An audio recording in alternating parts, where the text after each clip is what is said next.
warahmatullahi wabarakatuh anak-anak. Selamat pagi.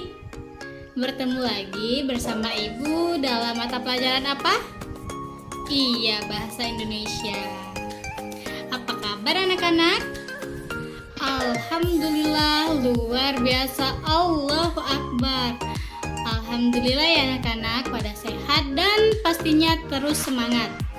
Iya. Oke anak-anak, sebelum kita memulai pembelajaran pada pagi hari ini, alangkah baiknya kita membaca doa sebelum belajar. Coba Ibu tanya, siapa yang berani mimpin teman-temannya untuk membaca doa ke depan? Siapa?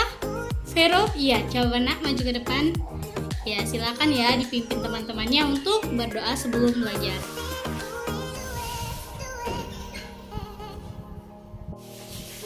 Amin, amin ya Rabbal Alamin.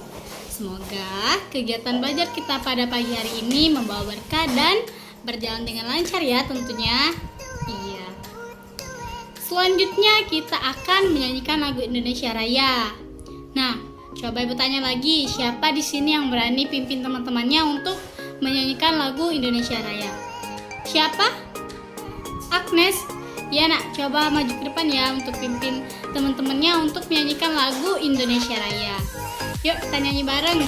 Indonesia, tanah airku, tanah tumpah darahku. Di sanalah aku berdiri, jadi pandu ibuku. Indonesia kebangsaanku, bangsa dan tanah airku. Marilah kita berseru, Indonesia bersatu. Hiduplah tanahku, hiduplah negeriku, bangsaku, rakyatku semuanya. Bangunlah jiwanya, bangunlah badannya untuk Indonesia Raya. Indonesia Raya, merdeka, merdeka, tanahku, negeriku yang ku cinta. Indonesia Raya, merdeka, merdeka, hiduplah Indonesia Raya. Indonesia Raya, merdeka, merdeka, tanahku, negeriku yang ku cinta. Indonesia Raya, merdeka, merdeka, hiduplah Indonesia Raya. Yeay, terima kasih Agnes sudah mau berani untuk memimpin teman-temannya untuk menyanyikan lagu Indonesia Raya. Silakan duduk ya nak.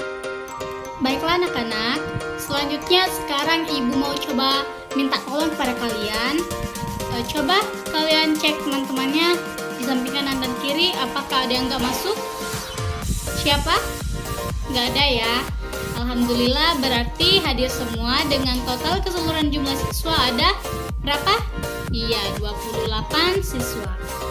Nah, selanjutnya Ibu akan sampaikan dulu tujuan pembelajaran kita. Di mana yang pertama, dengan kegiatan membaca, siswa dapat menentukan ide pokok setiap paragraf dalam bacaan secara tepat. Selanjutnya, tujuan pembelajaran yang kedua yakni dengan menulis, siswa dapat mengembangkan ide pokok menjadi sebuah paragraf secara runtut. Dan yang terakhir, dengan diskusi kelompok, siswa dapat menyebutkan pengertian, fungsi, dan cara menentukan ide pokok bacaan secara percaya diri. Sampai sini sudah mengerti apa yang akan kita lakukan? Iya, paham ya? Selanjutnya Ibu ingin tanya nih, siapa yang sudah tahu materi yang akan kita pelajari pada pagi ini? Siapa? Gala tahu? Coba nak, tentang apa? Iya, hebat sekali Gala. Benar sekali apa yang dikatakan Gala, bahwasannya kita hari ini akan mempelajari materi tentang ide pokok bacaan. Baiklah, langsung saja ya. Kita akan memulai pembelajaran dengan langkah pertama, yakni tugas mandiri. Berarti sistem pengerjaannya itu per individu ya anak-anak. Jadi di sini anak-anak coba membuat paragraf beserta contohnya berdasarkan salah satu ide pokok antara paragraf deduktif, paragraf induktif, paragraf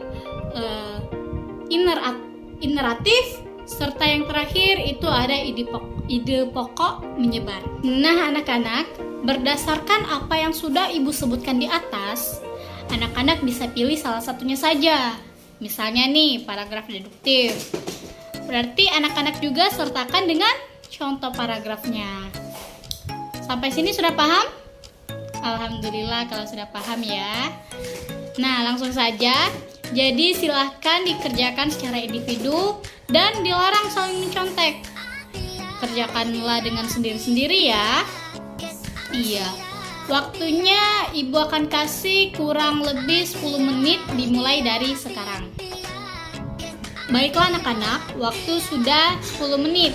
Jadi silahkan kalian kumpulkan tugasnya. Selesai nggak selesai harus dikumpulkan. Baiklah, terima kasih. Silahkan kalian untuk duduk di mejanya masing-masing dengan tertib dan tidak bersuara. Serta untuk tugas selanjutnya, yakni tugas kelompok. Karena di sini jumlahnya ada 28 anak-anak, maka akan ibu bagi menjadi 4 kelompok. Nah, untuk orang-orangnya sendiri itu akan dibagi sesuai absen. Jadi untuk setiap kelompok itu ada 7 orang. Iya, pinter.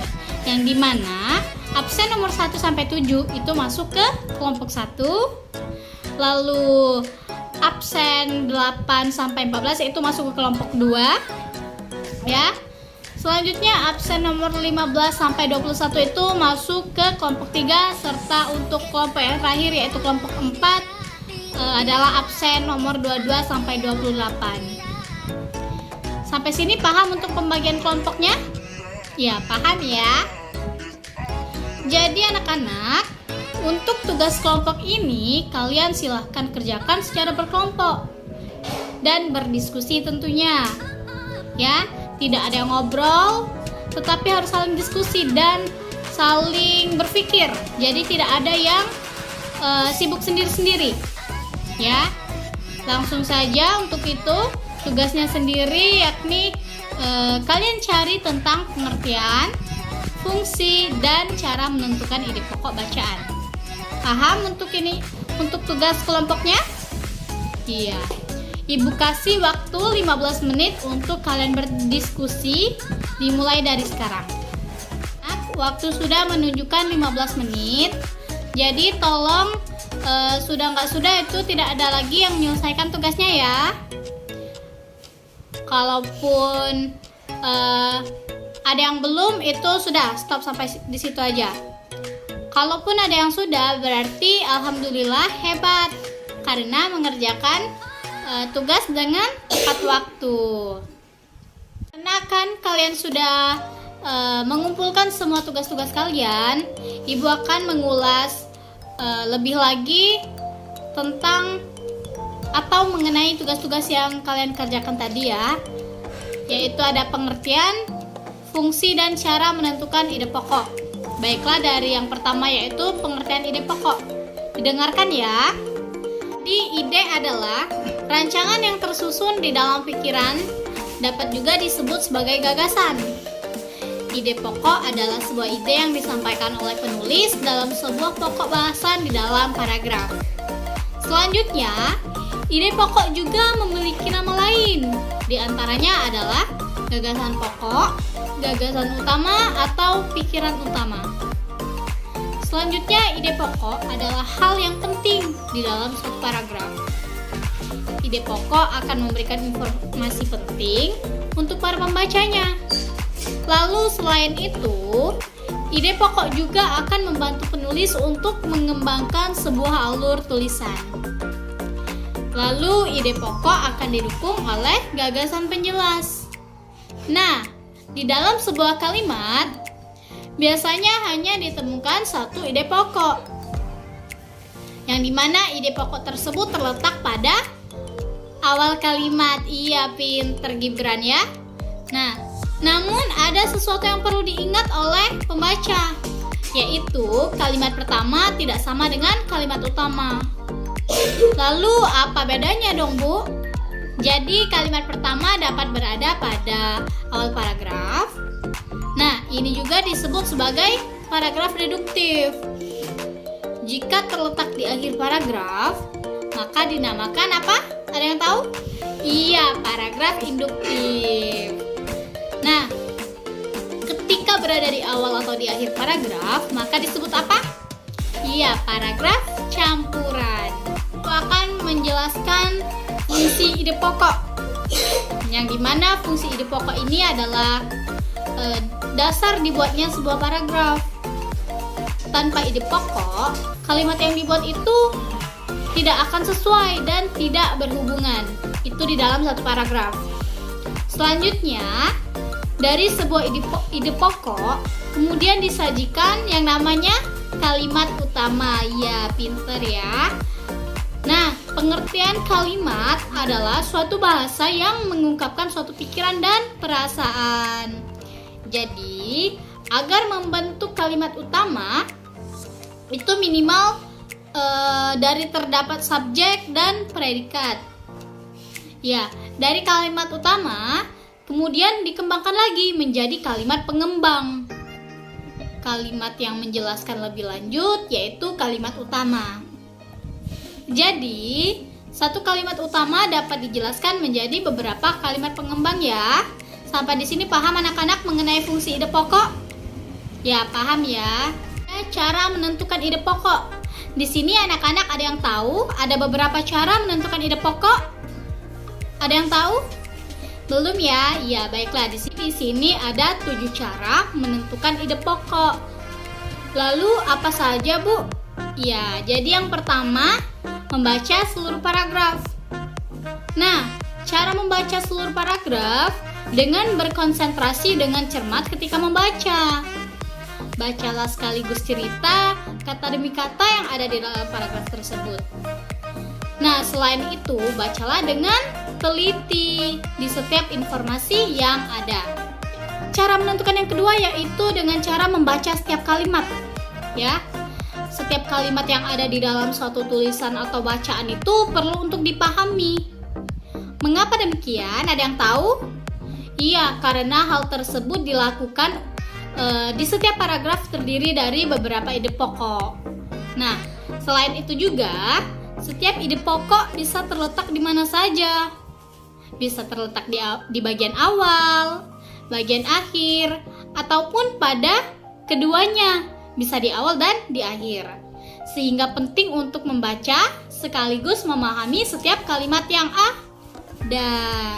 Selanjutnya yang ketiga yaitu memisahkan kalimat utama. Ya, ada yang tahu caranya gimana? Ya, yaitu dengan memisahkan kalimat utama dari kalimat penjelas. Ya, jadi bedakan antara kalimat utama dengan kalimat penjelas yang ada di dalam sebuah paragraf. Nah, kalimat utama di dalam sebuah paragraf biasanya akan diikuti nih atau diawali oleh kalimat-kalimat penjelas. Lalu Bu, bagaimana cara membedakan antara kalimat penjelas dan kalimat utama? Iya, pertanyaan yang pinter ya. Caranya itu dengan melihat ciri-ciri di antara keduanya. Nah, di sini Ibu akan menjelaskan bahwasanya kalimat penjelas adalah sebuah kalimat yang berisikan bukti, contoh, atau sebuah rincian khusus. Jika kalian sudah bisa membedakan di antara keduanya nih, maka kalian akan mendapatkan ide pokok pada paragraf tersebut dengan mudah. Keempat, yaitu menandai informasi-informasi penting. Jadi, cara keempat yang bisa dilakukan yaitu dengan memberikan tanda-tanda pada informasi penting. Yang dimana informasi penting tersebut dapat berada di setiap kalimat atau paragraf. Kalian bisa menandai beberapa kata yang kalian curigai bahwa itu adalah informasi penting dan menarik. Iya. Nah, ketika informasi penting berada pada 2 kalimat atau lebih, anak-anak bisa lakukan seleksi. Kemudian kalian pertimbangkan kembali kalimat-kalimat tersebut. Selanjutnya cara yang kelima yaitu kalimat penjelas adalah pendukung. Jadi, cara ini dilakukan dengan mengenali kalimat penjelas dalam sebuah paragraf yang bersifat sebagai pendukung. Dalam tahap ini, ketika kalian masih mengalami kesulitan, kalian bisa memperhatikan penggunaan dari kata-kata yang berulang. Hal itu dikarenakan umumnya penggunaan kata yang berulang memiliki fungsi sebagai penjelas. Kata berulang akan menjelaskan kalimat sebelumnya atau sesudahnya. Lalu kalian bisa memilih kalimat penjelas ini dan mencobanya ketika kalimat tersebut berdiri sendiri ya. Nah, ketika kalimat penjelas itu berdiri sendiri, maka kalimat itu tidak bisa diperuntukkan sebagai ide pokok. Menyimpulkan isi paragraf. Jadi, cara keenam yang bisa dilakukan yaitu dengan menarik kesimpulan. Simpulkanlah isi dari sebuah paragraf tersebut, dan hal itu akan berguna untuk membantu mencari dan menentukan sebuah ide pokok. Selanjutnya yang ketujuh, yaitu menandai ide pokok.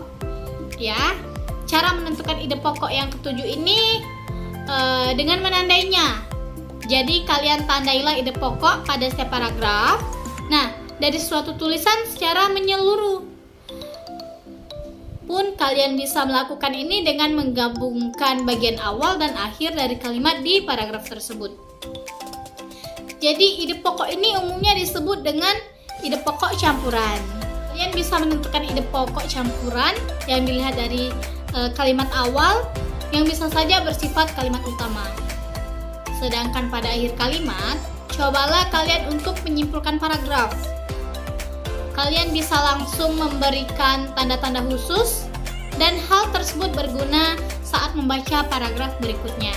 Hari Ibu mengenai tugas kelompok kalian, dan berhubung kalian sudah menyelesaikan tugasnya secara berkelompok, jadi sekarang kalian dipersilahkan untuk menyimpulkan hasil kerja kelompok kalian, serta perwakilan dari masing-masing kelompok akan mempresentasikan hasil diskusinya ke depan kelas. Ya, silakan Nak, perwakilan dari kelompok 1, silakan untuk maju ke depan untuk memaparkan hasil diskusi tugas kelompoknya. Baiklah anak-anak, semua perwakilan dari masing-masing kelompok, baik dari kelompok 1 hingga kelompok 7 itu sudah ke depan untuk mempresentasikan hasil diskusinya. Nah, setelah apa yang Ibu lihat, hasil diskusi kalian ini semuanya sudah baik ya, dan paham mengenai apa itu pengertian, fungsi, dan cara menentukan ide pokok. Nah, anak-anak, sebelum kita akhiri pembelajaran kita pada pagi ini, ada yang ingin bertanya mengenai ide pokok bacaan ini? Atau ada yang belum paham? Boleh banget untuk bertanya langsung sama Ibu ya. Coba acungkan tangannya bagi yang ingin bertanya. Coba siapa? Baiklah, kalau tidak ada, berarti sudah paham semua ya tentang materi tentang ide pokok ini. Wah, alhamdulillah ya. Kalau sudah paham semua mengenai materi kita tentang ide pokok ini, maka dari itu Ibu akan memberi kalian tugas yang untuk dikerjakan di rumah berupa soal-soal. Di sini Ibu ada 5 soal yang harus kalian kerjakan di rumah, yaitu soal yang pertama, jelaskan apa yang dimaksud dengan paragraf deduktif. Soal yang kedua, jelaskan yang dimaksud dengan paragraf induktif. Untuk soal yang ketiga, buatlah sebuah paragraf dengan pokok pikiran pada awal paragraf. Selanjutnya untuk soal yang keempat, buatlah kalimat dengan kata digerakkan. Jadi di sini kalian disuruh mencari kalimat dengan kata digerakkan. Selanjutnya untuk soal yang terakhir, buatlah kalimat dengan kata bergerak. Tugasnya di rumah ada 5 soal tadi ya. Nah, untuk tugas di rumah itu pertemuan yang akan datang bisa dikumpulkan dengan ibu, ya. Iya.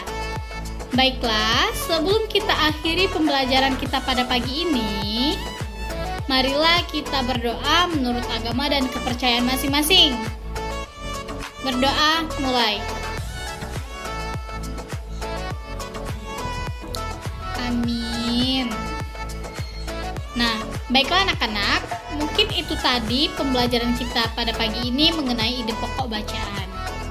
Nah, dan jangan lupa tugas di rumahnya untuk mengulas kembali apa yang sudah Ibu ajarkan tadi dan mengerjakan tugas 5 soal tadi ya. Iya. Nah, pulang dari sini tidak ada lagi yang bermain, harus langsung pulang ya. Ya, pulangnya hati-hati ya. Iya. Mungkin hanya itu dari Ibu.